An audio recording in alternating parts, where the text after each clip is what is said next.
ನಾನು ಅಘೋರ ಭೈರವಿ ನಿಮ್ಮೊಂದಿಗೆ. ನಾನು ಈ ಹೇಳೋ ಭಯಂಕರವಾದ ವಿಷಯವನ್ನು ಮನಸ್ಸಿಟ್ಟು ಕೇಳಿ ಮತ್ತು ಸ್ಕ್ರಾಲ್ ಮಾಡದಂತೆ ನೋಡಿ.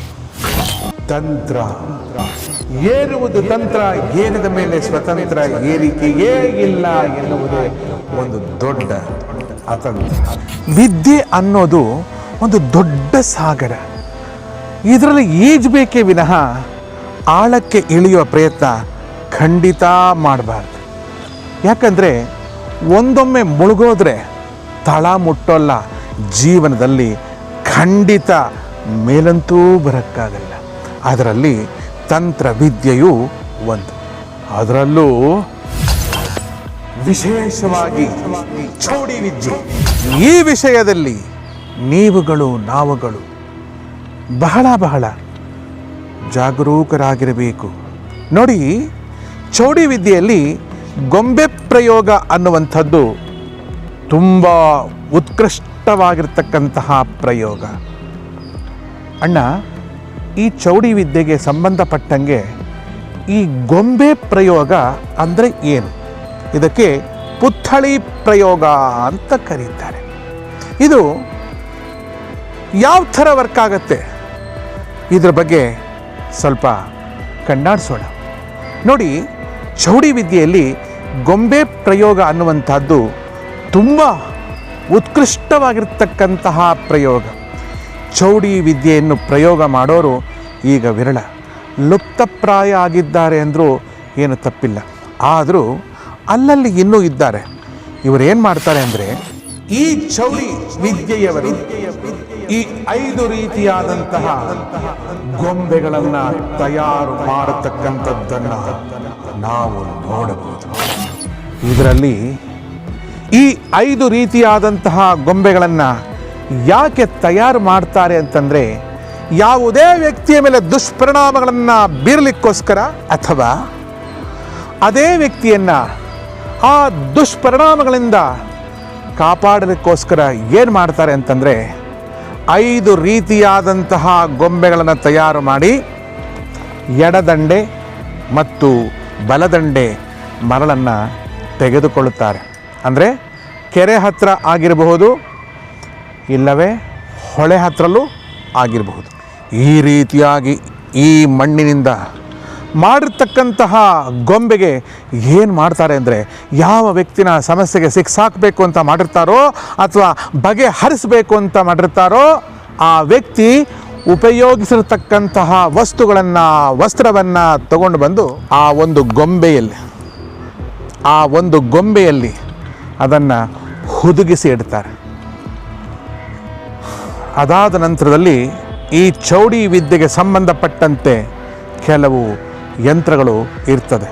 ಆ ಯಂತ್ರಗಳನ್ನು ರಚನೆ ಮಾಡಿ ಆ ಒಂದು ಗೊಂಬೆಯ ಒಡಲಿನಲ್ಲಿ ಬಹಳ ಜಾಗರೂಕವಾಗಿ ಆ ವಸ್ತುಗಳನ್ನು ಫಿಕ್ಸ್ ಮಾಡ್ತಾರೆ.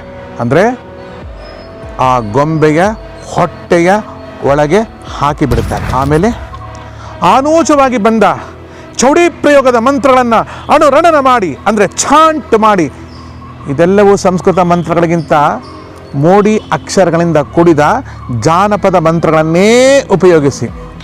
ಅಂದರೆ ಇಲ್ಲಿ ಯಾವುದೂ ಕೂಡ ಸಂಸ್ಕೃತ ಮಂತ್ರ ಉಪಯೋಗ ಮಾಡಲ್ಲ, ಅವರು ಜಾನಪದ ಮಂತ್ರಗಳನ್ನು ಉಪಯೋಗ ಮಾಡ್ತಾರೆ. ಅದಕ್ಕೆ ಮೋಡಿ ಮಂತ್ರಗಳು ಅಂತ ಕರೀತಾರೆ. ಪ್ರಾಣ ತೆಗೆಯುವ ಗೊಂಬೆಗಳಿಗೆ ಪ್ರಾಣ ಪ್ರತಿಷ್ಠಾಪನೆಯನ್ನು ಮಾಡಿ ಅದನ್ನು ಸ್ಮಶಾನದಲ್ಲಿ ಒಂದು ಮಂಡಲವನ್ನು ತಯಾರು ಮಾಡಿ ಆ ಮಂಡಲದ ಒಳಗಡೆ ಇಟ್ಟು ಪೂಜೆಯನ್ನು ಮಾಡಿದ ನಂತರದಲ್ಲಿ ಬಲಿದಾನವನ್ನು ಮಾಡ್ತಾರೆ. ಅಂದರೆ ರಕ್ತದಿಂದ ತರ್ಪಣ ಕೊಟ್ಟು ಆ ಬೊಂಬೆಗಳನ್ನು ತೋಯಿಸಿ ಒಂದೊಂದು ಗೊಂಬೆಯನ್ನು ಕೂಡ ಚೆನ್ನಾಗಿ ರಕ್ತದಿಂದ ಮುಳುಗಿಸುತ್ತಾರೆ.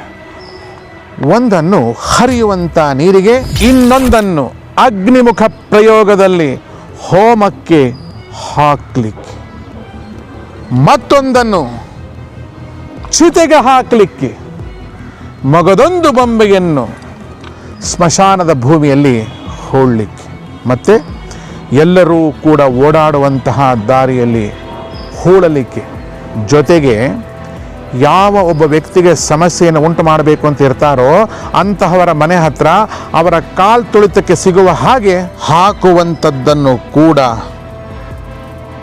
ನಾವು ಇದರಲ್ಲಿ ನೋಡಬಹುದು. ಈ ವಿಷಯವನ್ನು ಉಡಾಫೆ ಮಾಡಿದ್ರೆ ಖಂಡಿತ ಖಂಡಿತ ಖಂಡಿತ ತೊಂದರೆ ಕಟ್ಟಿಟ್ಟ ಬಿಡು. ಇದೊಂದು ದರಿದ್ರ ರೋಗದ ಪ್ರಕ್ರಿಯೆ. ಸಮಾಜದ ಯಾವುದೇ ವರ್ಗದ ಜನರನ್ನು ಇದು ಬಿಡುವುದಿಲ್ಲ. ಜಾಗ್ರತೆ. ಗೊಂಬೆ ಪ್ರಯೋಗ ಅಂತ ಬಂದಾಗ ಬಹಳ ಎಚ್ಚರಿಕೆಯಾಗಿರಲಿ. ಯಾವ ವ್ಯಕ್ತಿಯನ್ನು ಯಾವ ರೀತಿಯಾಗಿ ಬೇಕಾದರೂ ಇದು ಅಟ್ಟಾಡಿಸಿ ಆಟಾಡಿಸಬಹುದು ಅನ್ನುವಂಥದ್ದು ಸತ್ಯ. ಆದರೆ ಚೌಡಿ ವಿದ್ಯೆಯಲ್ಲಿ ಒಳ್ಳೆಯದ್ದು ಮತ್ತು ಕೆಟ್ಟದ್ದು ಎರಡೂ ಇದೆ. ಅವೆರಡನ್ನು ತಿಳ್ಕೊಂಡು ಪರಿಹಾರವನ್ನು ಮಾಡ್ಕೋಬಹುದು ಅನ್ನೋದು ಒಂದು ಸತ್ಯ. ಬಹಳ ಗಹನವಾದ ಗೂಢವಾದ ಈ ತಂತ್ರಶಾಸ್ತ್ರದಲ್ಲಿ ಬರುವಂತಹ ಇಂಥ ಅನೇಕ ಪ್ರಕ್ರಿಯೆಗಳನ್ನು ನಾನು ಓದಿ ಹೇಳೋದಲ್ಲ, ಅನುಭವಿಸಿ ಹೇಳೋದು. ಮನಸ್ಸಿಟ್ಟು ಕೇಳಿ. ಮುಂಬರುವ ವಿಡಿಯೋಗಳಲ್ಲಿ ಇಂತಹ ಹಲವಾರು ವಿಷಯಗಳನ್ನು ಹೇಳುವ ಪ್ರಯತ್ನವನ್ನು ಆ ಭಗವತಿಯಲ್ಲಿ ಪ್ರಾರ್ಥನೆ ಮಾಡಿ ನಾನು ನಿಮಗೆ ತೋರಿಸ್ಕೊಡ್ತೀನಿ. ಜೈ ಶ್ರೀ ಮಹಾಕಾಲ್. ವಿಶ್ವ ಮಾತಾ ಗೋಮಾತಾ.